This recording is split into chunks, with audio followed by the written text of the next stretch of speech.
Ah, ben oui.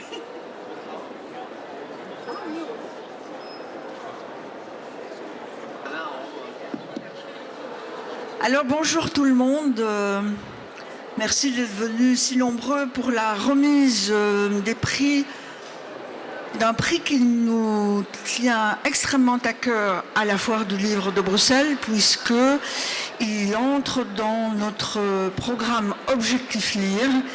Et ce programme a pour objectif, c'est normal, pour Objectif Lire, de faire lire, il y a une certaine cohérence, des publics qui sont plutôt éloignés de la lecture, comme par exemple les personnes détenues.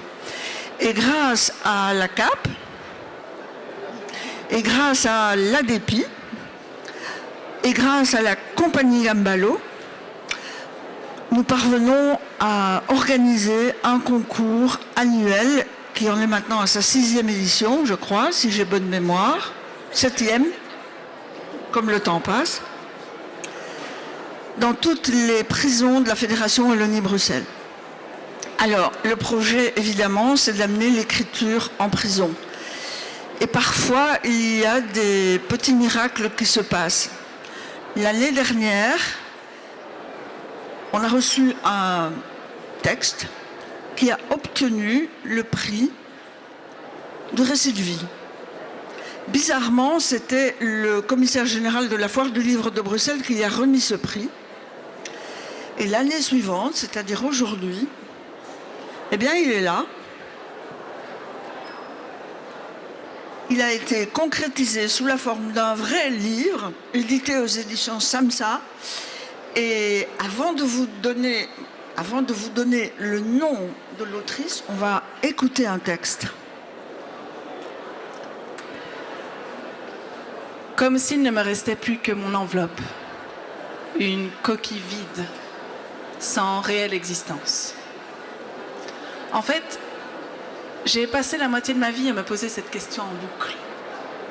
Qui suis-je ? Je ne suis certainement pas la seule.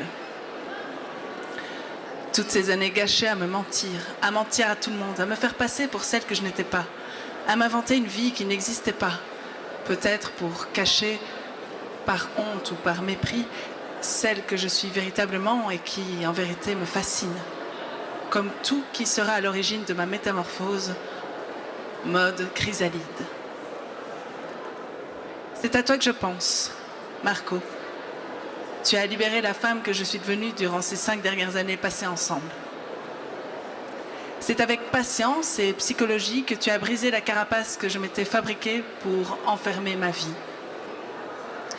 Cette vie qui m'avait appris que l'enfer, ce sont les autres, qu'elle ne pouvait apporter que douleur et rejet, et par conséquent, je me coupais du monde. C'était sans compter sur toi. Aujourd'hui, je suis bien loin de la petite fille fragile et vulnérable. J'ai balayé les préjugés appris, j'ai gagné une certaine maturité. Marco, tu seras mon ami à vie. Cet ami à la fois fascinant, intègre, ténébreux, dominant, mystérieux, attirant et envoûtant. What else, aurait ajouté Georges Clooney. Tu m'as partagé ton histoire, tes codes, tes valeurs, tes principes, ta famille, ton pays, la Calabre. Depuis notre rencontre jusqu'à mon intronisation à Polsi dans les montagnes de l'Apromonte à San Luca, tu m'as accepté dans les mystères de ton monde, captivant et pourtant si dangereux. La mafia et son culte du respect. Toi, le maître et seigneur d'une famille dominante de la Ndrangheta, tu m'as ouvert ses portes, celles d'un milieu privilégié, protégé, réservé aux hommes à qui je devais respect et fidélité jusqu'à ma mort. Un lien indéfectible me lie à toi. Je finissais donc un chapitre de ma vie avec toi lorsque mon arrestation, en juin 2024, par le Carabinieri à Catanzaro a tout changé. Peu connue et à la fois si redoutable dans le milieu, la Ndrangheta ou mafia calabraise fut sans conteste la plus meurtrière dans les années 1970. Elle a résisté à tous les assauts, à toutes les tempêtes. Pourtant, rien ne présageait sa pérennité, comme la Cosa Nostra, mafia sicilienne, ou la Camorra, mafia napolitaine. Sa force réside probablement dans le fait d'avoir pu se distinguer des autres par son intelligence, ses facultés d'adaptation, sa capacité à se remettre en question. Elles se font ainsi dans la masse, là où elles le souhaitent, comme un caméléon. Sa stratégie d'infiltration dans la société a été bien étudiée. Au revoir, tristesse, et vous aurez compris pourquoi. Alors, je voudrais que vous applaudissiez Bénédicte Geoffroy, qui aujourd'hui est parmi nous, pour un court moment, mais elle est là.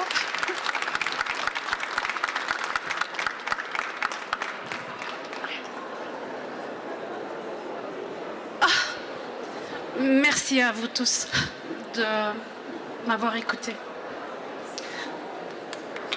Merci.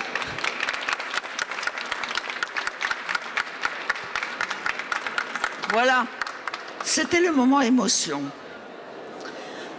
Et on va maintenant commencer à remettre les prix. Alors on va commencer par la catégorie fiction. Le prix va être remis par Madame Mélissa Goliard, qui est administratrice de la CAP. Et comme vous le savez, évidemment, tous les lauréats ne peuvent pas être présents. Mais vous avez un petit mot à nous dire. Et là, je vais révéler, je peux y aller, le nom du gagnant, si j'y arrive. Voilà, Corentin Ouastio, pour son texte sur les chemins du réel. À vous. Ah oui, pardon, excusez-moi. Pareil. Du coup, dans la catégorie fiction, la mention spéciale est attribuée, comme vous l'avez dit, à Corentin Ouastio. Pour son texte sur les chemins du réel, il reçoit un prix du coup de 80 € et un lot qui inclut un livre, un matériel d'écriture, un abonnement annuel au magazine Ensemble pour la solidarité contre l'exclusion. Et on va écouter un extrait. Voilà.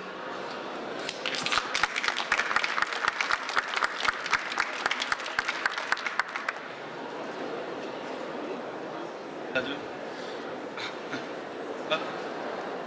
Oui.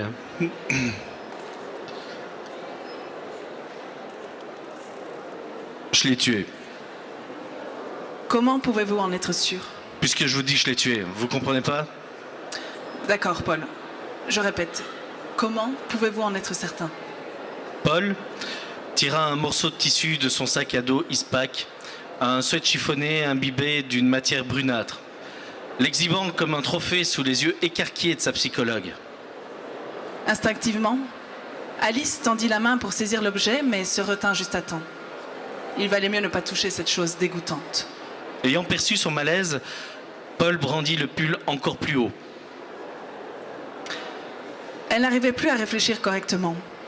La seule chose qui lui vint à l'esprit lui parut déplacée. Elle s'efforça de penser à autre chose en vain.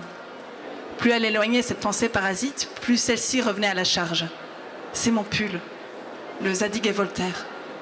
J'ignorais que ce modèle était mixte. Elle se représenta Paul avec. Ça ne collait pas.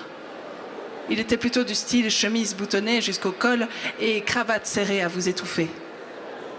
Elle ne l'aurait jamais imaginé adepte de strass et de sequins, ni en tueur de sang-froid après tout.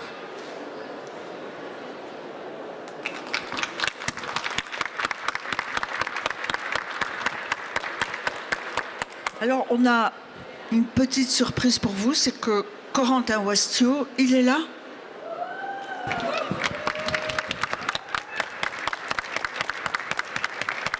Venez, venez.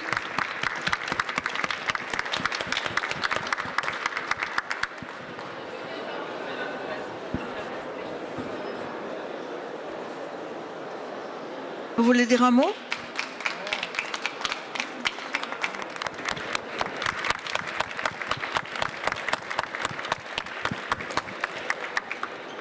Dans la catégorie fiction, on a un lauréat et c'est Michel Claes qui a été président il y a quelques années déjà, non? Oui, hein?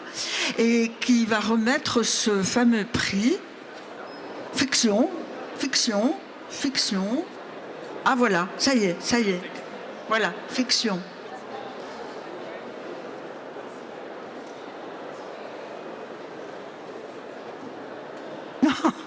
Vas-y, vas-y. Moi, J'annonce.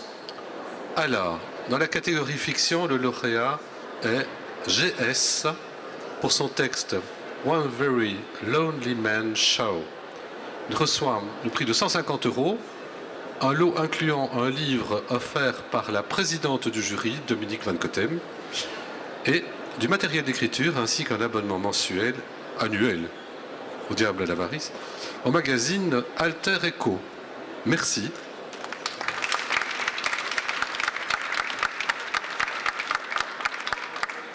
Est-ce qu'on peut en profiter, Madame la Présidente, pour dire 2 mots de ce qu'est être présidente de ce jury?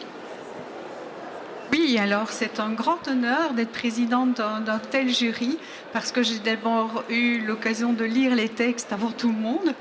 C'était une découverte extraordinaire. Franchement, ce n'était pas facile de départager.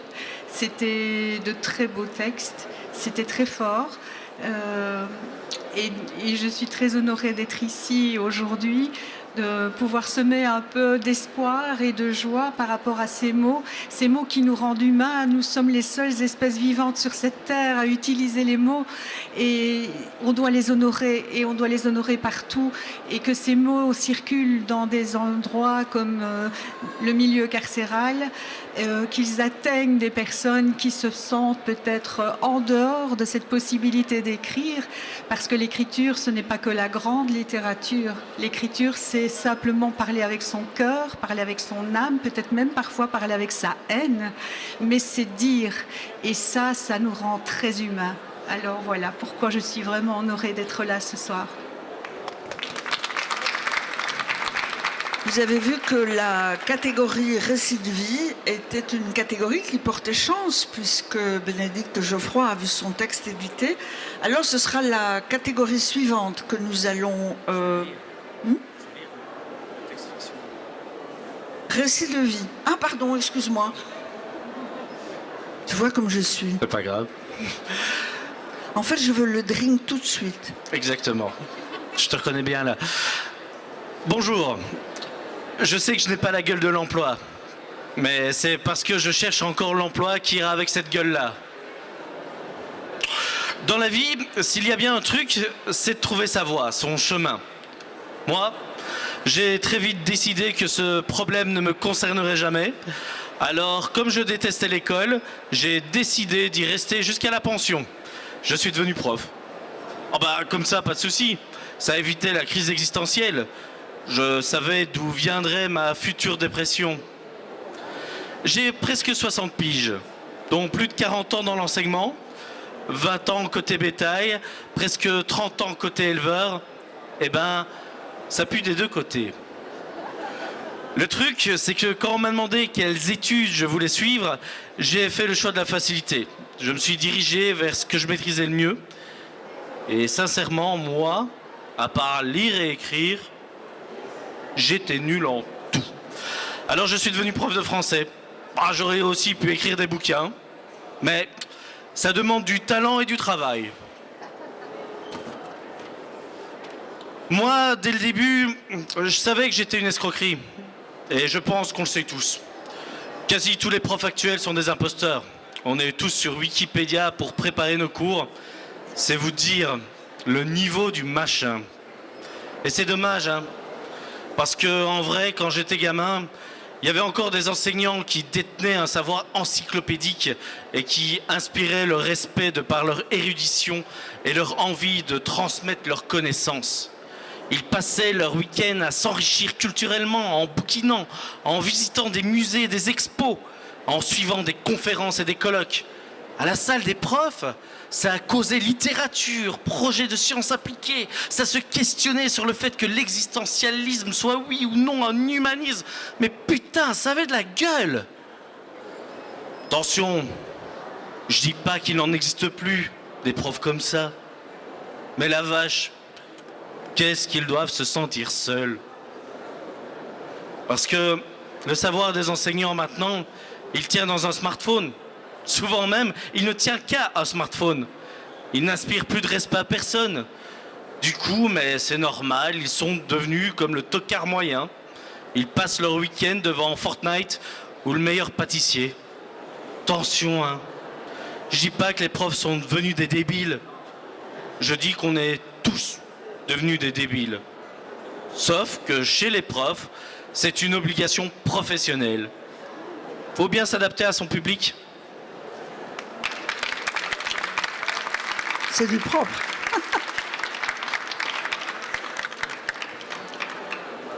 Vivement qu'il soit édité, alors. Bon, catégorie récit de vie, je peux y aller là maintenant. Donc, la mention spéciale du jury va être remise par Valérie Cohen, qui est membre du jury depuis le début de cette activité. Ça veut dire depuis 7 ans.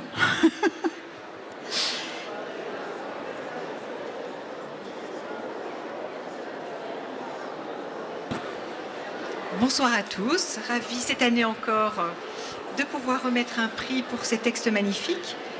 Et dans la catégorie récit de vie, la mention spéciale est attribuée à un auteur anonyme, donc je me doute qu'il ne sera pas là, pour son texte Nouvelle, l'aiguillage de la vie. Cet auteur reçoit un prix de 80 €, un lot incluant livres et matériel d'écriture, ainsi qu'un abonnement annuel au magazine Alter Eco.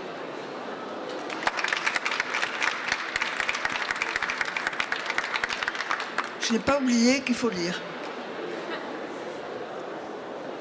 Le train de 8h12 venait de partir.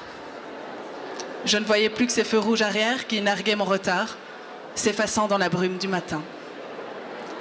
C'était le mauvais chemin, celui de la panne de réveil, du lacet qui casse, de la course effrénée sous la pluie et de l'échec. Je venais de rater mon entretien d'embauche, celui qui devait tracer ma route pour les 10 prochaines années. Sur le quai de départ, je maudissais le sort. Je voyais ma vie comme une ligne droite que je venais de briser net.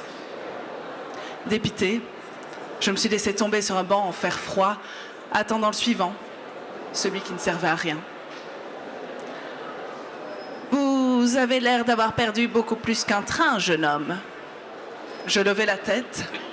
Une dame âgée, assise un peu plus loin, tricotait une écharpe aux couleurs improbables.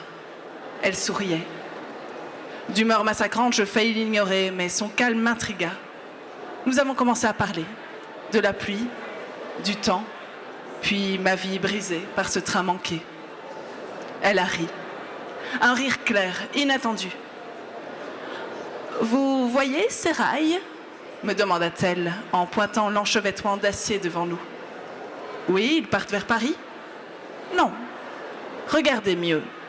Juste là, l'aiguillage. » Je plissai les yeux. À quelques mètres, les rails se séparaient.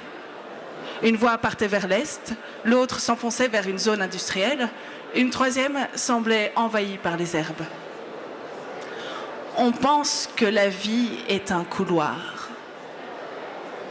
On cherche le bon chemin, celui qui est propre, sans ronces.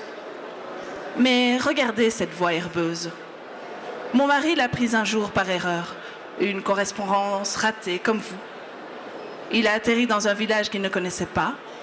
Il est entré dans une boulangerie parce qu'il avait faim. J'étais la boulangère.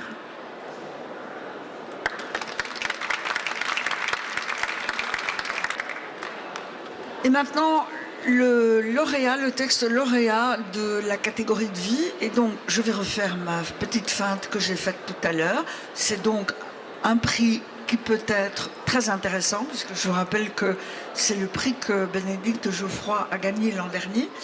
Et il sera remis par Grégory Laurent, qui est le commissaire général de la Foire du Livre de Bruxelles.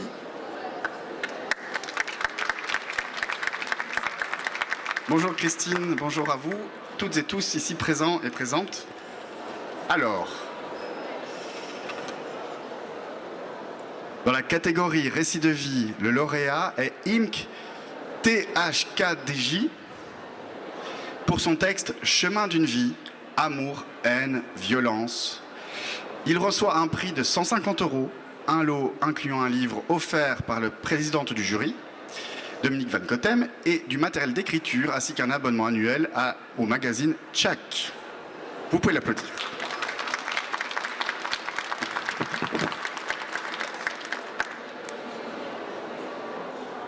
Je profite juste du moment où Nicolas est en train de s'installer pour dire que c'est aussi l'éditeur Genèse qui offre les textes de Dominique Van Cotem, Genèse qui a son stand de pas très loin.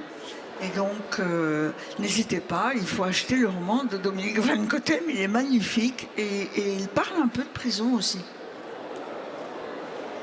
Petit, rempli d'amour par un papa et une maman merveilleux et 2 petits frères adorables, la vie ne me présageait que du bon. Jamais une engueulade, jamais un coup. Seul le regard de mon papa suffisait à me dissuader d'être un rien turbulent, voire un peu capricieux comme tout enfant. Je dois dire que de prendre une claque de mon papa m'aurait déboîté la tête tant ses mains étaient grandes, mais il n'en fut jamais rien, pour personne. Un papa doux, calme, rieur, attaché à ses enfants et son épouse, travailleur premier chef Mâcon, jamais un mot plus haut que l'autre, jamais une larme sur les joues de ma maman. Tout n'était que bonheur, et ce, malgré la dureté du moment. Comme tout a une fin, un jour, papa meurt noyé, accident, assassinat, je n'en sus jamais rien, étant trop petit. Papa savait nager, ne buvait pas, mystère qui me marque encore aujourd'hui. Je n'aurais jamais imaginé dès cet instant que petit à petit, la haine allait grandir en moi. Beau-père alcoolique, violent, violeur, qui me mettait plus de coups qu'il ne buvait une bière, m'initia au vol, à la bagarre, à la mécanique, même à l'abattage clandestin. 17 avril, ma femme a 20 ans. Et avec les enfants, je pense fêter son anniversaire. Tous dorment encore. Et je me rends en ville acheter un gâteau et son cadeau.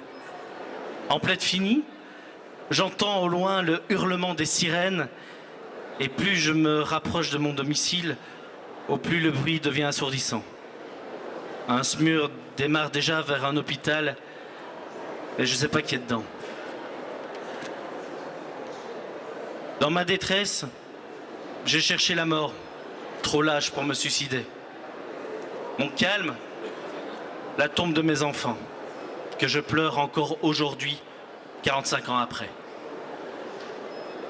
Comment se refaire après ça? Papa décédé quand j'étais petit, maman décédée dans mon adolescence, mes 3 enfants décédés alors que la vie s'ouvrait devant moi, un frère décédé au cours de ma vie, mon bras droit est pilote, 3 complices abattus, dont mon fournisseur d'armes, et la justice qui pensait me calmer par de la prison. Je dois rire quand? On m'a soumis à la violence et je me suis révélé sans amour et avec haine.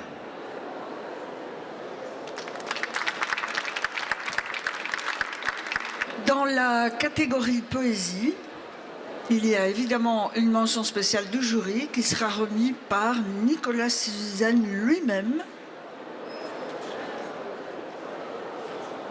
Voilà. Voilà. Dans la catégorie poésie, la mention spéciale est attribuée à Bouchard Frédéric pour son texte Chemin de cartes.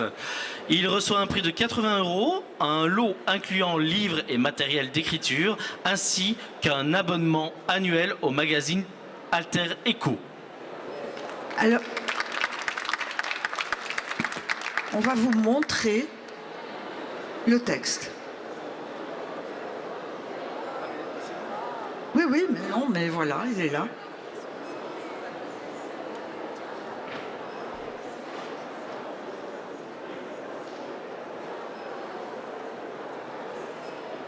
C'est un chemin qui pique, plein d'épines et d'orties, de pierres et de tiques, j'en ai peur pour ma vie. Voilà que je panique. Au bord, mon pas vacille. Par un instinct magique, je reprends mes esprits. Le trèfle qui s'étale sur ce chemin brumeux répartit ses pétales, bravant le temps venteux. Et le froid qui s'installe fait du marais vaseux un endroit idéal pour faire mes adieux. Je me tiens à carreau, sans commettre d'impair. Derrière des barreaux, c'est là que je me perds, en espérant bientôt le revoir de mes pères et quitter illico ce long et dur hiver. Le chemin de mon cœur reste le seul à suivre. Terminer les rancœurs, il faut que je m'enivre dans un plaid de douceur en lisant tous les livres. Avec mon âme sœur, enfin, je pourrai vivre.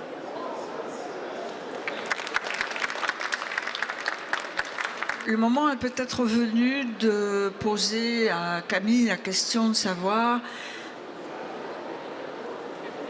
de poser à Héloïse la question de savoir la CAP, qu'est-ce qu'elle fait, qu'est-ce que c'est, quel est son rôle et comment est-ce que la Foire du Livre est arrivée à devenir partenaire de la CAP.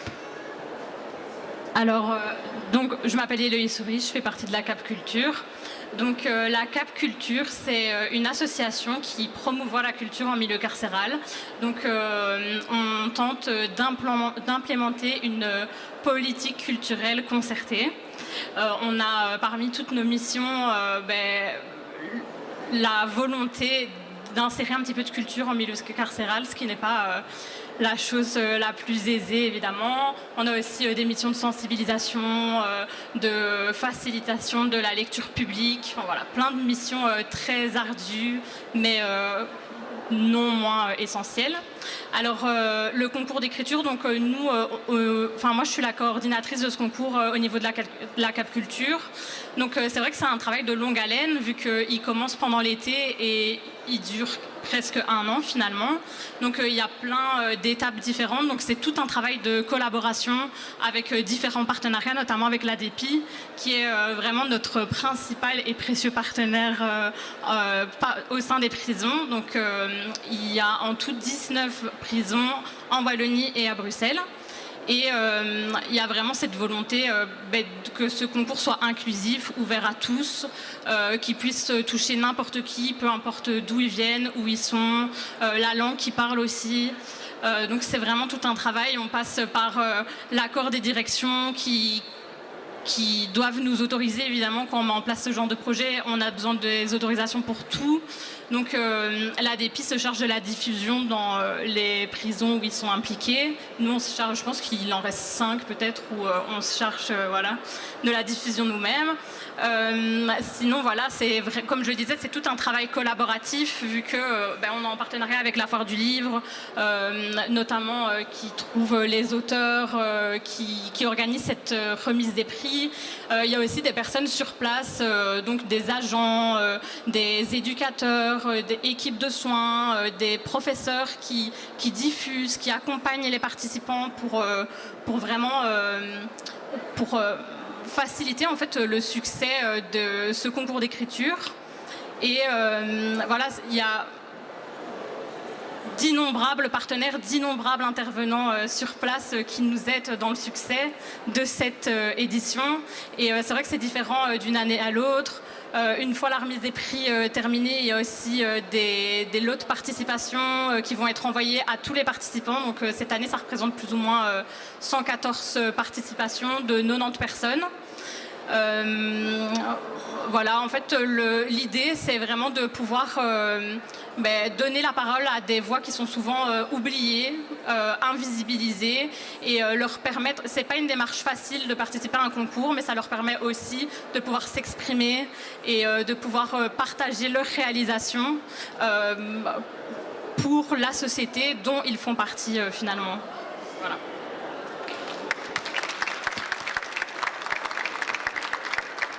Alors, catégorie poésie, le lauréat, qui tenait bien à cœur à notre présidente, Dominique Van Cotem, et c'est pour ça que c'est elle qui va remettre ce prix.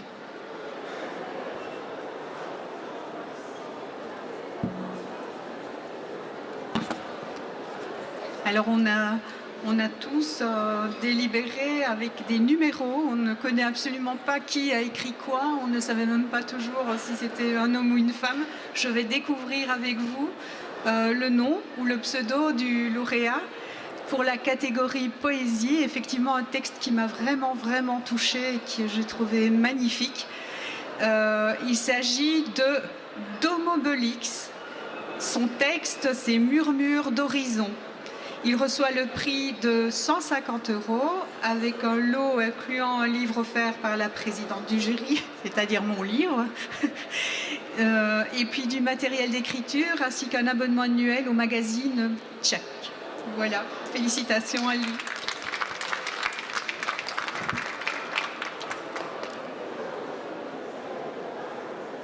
Il y a des jours où l'on part sans raison, avec dans la poche un bout de ciel froissé et dans le cœur ce vieux désir de recommencer.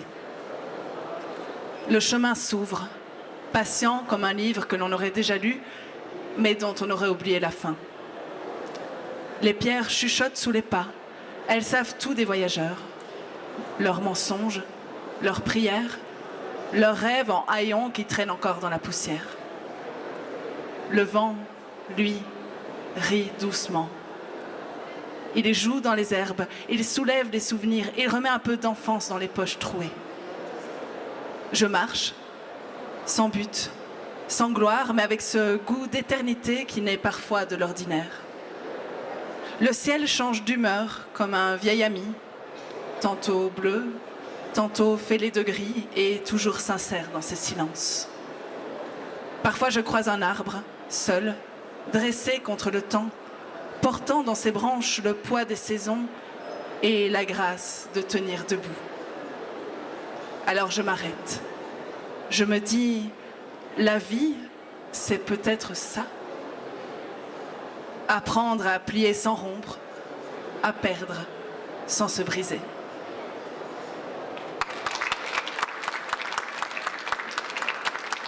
Avant de passer à l'expression artistique, j'aimerais bien dire deux mots de l'ADEPI, qui a un rôle central dans les prisons et qui pourtant, pour le moment, connaît de grands remous.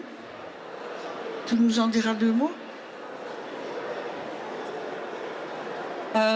Pour ceux qui ne connaissent pas, l'ADEPI, c'est l'atelier d'éducation permanente pour personnes incarcérées. Donc on donne des formations de remise à niveau, d'informatique, de formation de base aux détenus dans 14 prisons. Et aussi des animations, des ateliers d'éducation permanente, de connaissance de soi, de développement personnel, de théâtre, de cuisine.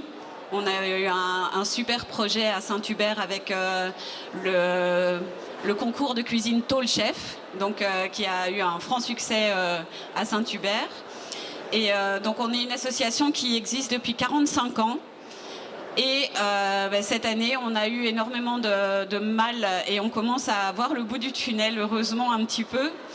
Mais donc, on est multi-subventionné et malheureusement, la politique actuelle fait que les subsides sont diminués et que, évidemment, les prisons ne sont pas une priorité pour nos politiques. Et donc, nos formateurs se battent chaque jour pour pouvoir entrer en prison, donner cours, donner leurs ateliers. Et malgré le fait justement d'avoir des grosses difficultés au niveau financier dans l'association, on s'est tous donné la main en quelque sorte et on a réussi à se battre et après quelques sacrifices, on commence à espérer un futur un peu meilleur et je pense que mes collègues pourront le dire qu'on continuera à se battre parce que notre mission elle a véritablement un sens. Ici, elle est reflétée en plus avec le concours puisque on peut sortir un peu le travail des détenus et de leurs murs et pouvoir un peu décloisonner et rendre visible l'invisible. Et donc du coup, c'est pour ça que le concours nous tient aussi énormément à cœur et cette participation donc, de lecture des textes, de pouvoir les aider quand ils sont dans nos ateliers à pouvoir écrire et à pouvoir se raconter eux-mêmes, c'est vraiment une mission qui nous tient particulièrement à cœur.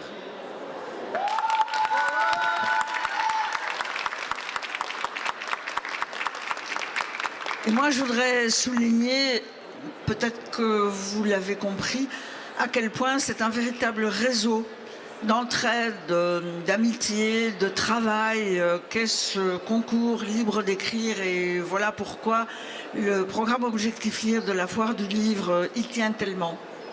Allez, mention spéciale du jury dans la catégorie oralité. Oralité, alors, c'est tout ce qui peut... Ça peut être un texte de chanson, ça peut être du slam, ça peut être une manière de s'exprimer plus rappeuse, on va dire. On verra bien sur scène. On verra bien sur scène, d'accord. Eh bien, en tout cas, c'est Madame Jacqueline Rousseau qui va remettre le prix, la mention spéciale du jury oralité. Si je peux me permettre, c'est justement notre fondatrice à la DEPI. Voilà.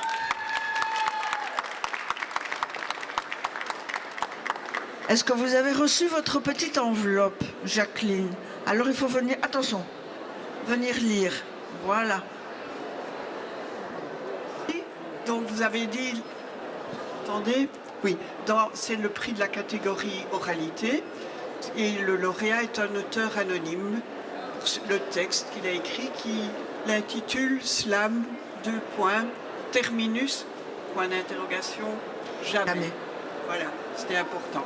Il reçoit un prix de 150 €, un lot incluant un livre offert par la présidente du jury, Dominique Van Gotem, du matériel d'écriture, ainsi qu'un abonnement annuel au magazine Alter Ego. Parfait. Voilà.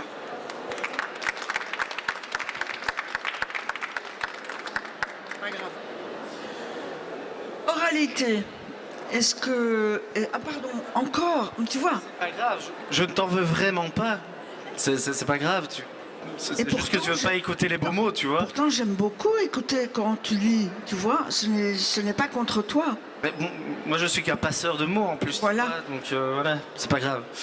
Je t'en veux pas. On nous a vendu un mensonge, une règle, une équerre, un tracé au cordeau. On nous a dit, la vie, c'est une ligne droite, gamin. Du point A au point B, ne sors pas du troupeau. Regarde pas les fossés, vise le sommet. Mais c'est faux. Regarde tes chaussures, regarde la terre. La vie, c'est pas une flèche, c'est un éclair. C'est un arbre infini dont on est la racine. Alors oui, il y a des jours autoroute. Le bitume est chaud, le ciel est bleu pétrole, tu glisses, tu voles, t'as le vent dans le dos, c'est le bon chemin. Celui qu'on met en photo, celui où tout est simple, où rien ne fait défaut. On voudrait s'y arrêter, planter sa tente, dire « j'y suis ». Mais la route, elle s'en fout de ton confort. Au bout du boulevard, un virage, encore. Et puis, il y a les autres jours, les jours sentiers de guerre, là où ça grimpe, là où ça se serre, le mauvais chemin, celui de l'échec, de la boue, de la galère, celui où tu te dis, je me suis planté, c'est l'enfer.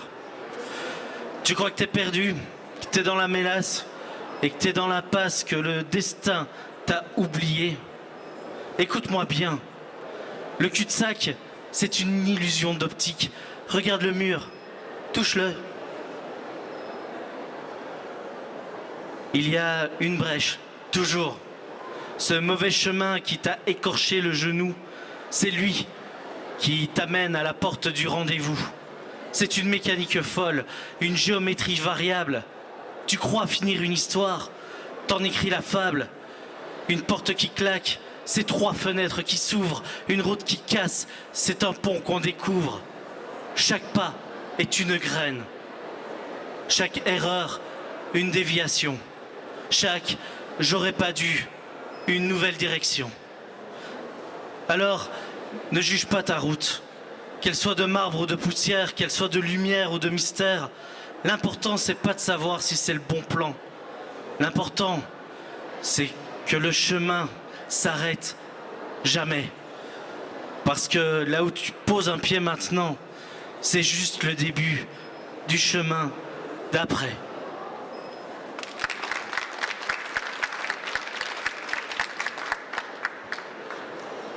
C'est vrai, ça aurait été dommage de ne pas l'entendre, ce texte. Hein.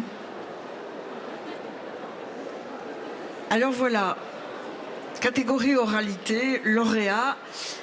Ah mais elle est là. Le prix est remis par Camille Couette, représentante des maisons de justice. C'est bien ça? Je ne me trompe pas là. Administration générale des maisons de justice. Ah bah dis donc. Toujours un gros titre. Hein. Alors, dans la catégorie oralité, le lauréat est Éric Germain pour son texte Chemin. Il reçoit un prix de 80 €, un lot incluant livre et matériel d'écriture, ainsi qu'un abonnement annuel au magazine Ensemble pour la solidarité contre l'exclusion.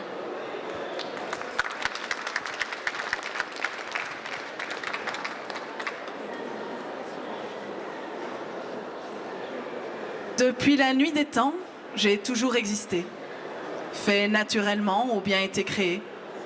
L'eau, son ruissellement m'ont de suite façonné. Et bien sûr, l'être humain a su en profiter, car en partant de A pour arriver à B, il a tout de suite compris ma grande utilité. Par-delà les montagnes ou au creux des vallées, plein de péripéties je lui fais éviter. Leurs chevaux travaillaient sur chemin de halage, moutons et vaches suivent celui du pâturage. Tout le monde a emprunté le chemin de l'école pour sa scolarité, ou même des heures de colle. Par un instinct inné, ou alors par paresse, on peut le raccourcir pour conserver la liesse. Car il est judicieux, lors d'une grosse averse, de choisir et de prendre un chemin de traverse. On arrive presque au bout de notre remise de prix, puisque la dernière catégorie sera la catégorie expression artistique. Et là, je ne me tromperai pas en disant qu'il n'y a pas de lecture. Voilà.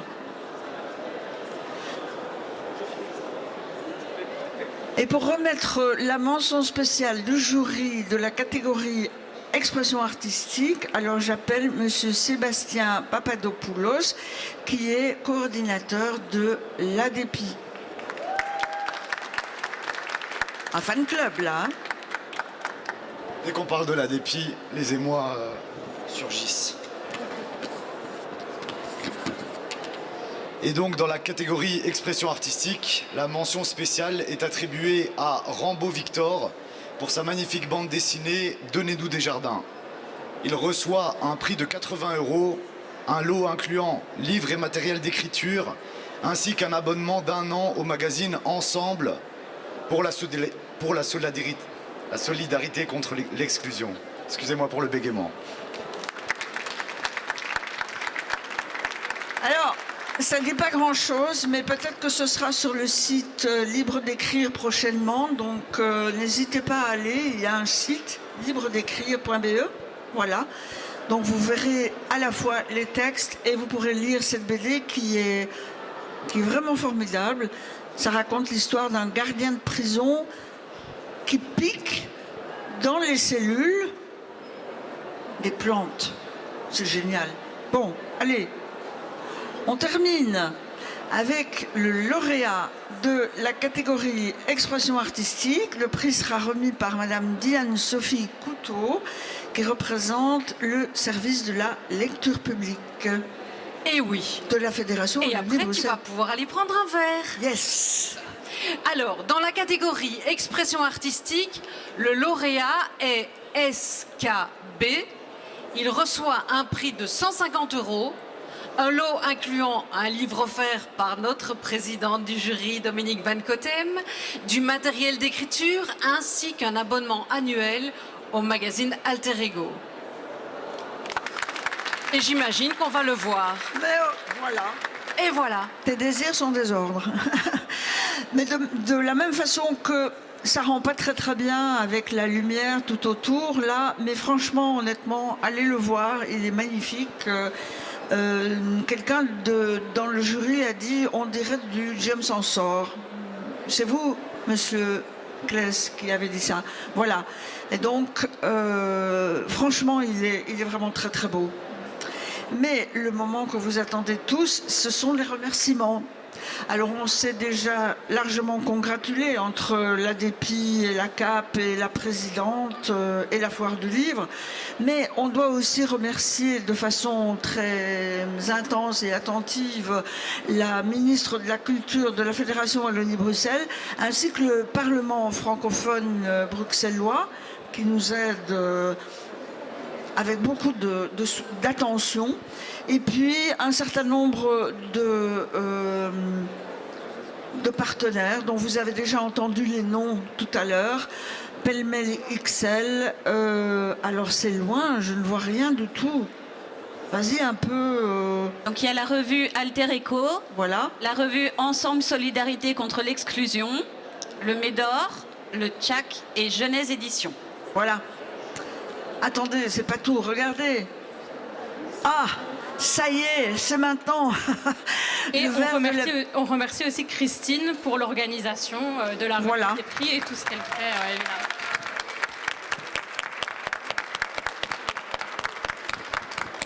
Et elles sont très efficaces aussi, hein, n'ayez crainte. Voilà, donc le verre de l'amitié sur le stand d'Amnesty International Belgique. Alors, il est tout près. Il est vraiment... Vous prenez cette route-là et il est au bout, là-bas, au fond. Suivez-nous, parce qu'on va certainement aller boire le drink. Enfin, j'espère que les bouteilles seront arrivées. Voilà. Merci beaucoup. Alors, j'espère de tout cœur que les subsides, les subventions, les aides seront toujours là, et que l'année prochaine, on pourra vous accueillir pour la 8e édition du prix libre d'écrire à la Foire du Livre de Bruxelles.